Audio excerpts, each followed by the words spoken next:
Video heboh yang memperlihatkan aksi pemalakan sopir truk di Palembang, Sumatera Selatan viral.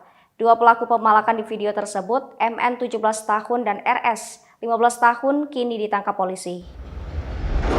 Polsek Ilir Barat 1 Palembang, Kompol Roy A. Tambunan dalam keterangannya mengatakan pihaknya telah menangkap pemalak yang viral tersebut sekitar pukul 8 waktu Indonesia bagian Barat, Jumat 22 Januari 2022 kemarin.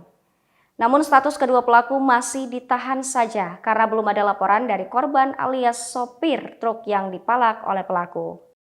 Meski demikian, sambungnya apabila kurun waktu 1x24 jam tidak ada yang membuat laporan, maka kedua pemuda tersebut akan diserahkan ke Dinas Sosial Palembang untuk dibina.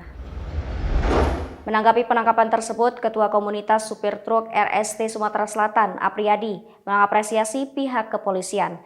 Tetapi dia mengungkapkan alasan para sopir yang menjadi korban rata-rata berasal dari luar Sumatera Selatan dan juga luar Sumatera sehingga enggan melapor polisi. Itu kata dia dikarenakan adanya beberapa resiko yang tentunya menyita waktu para sopir dalam menyelesaikan tugasnya.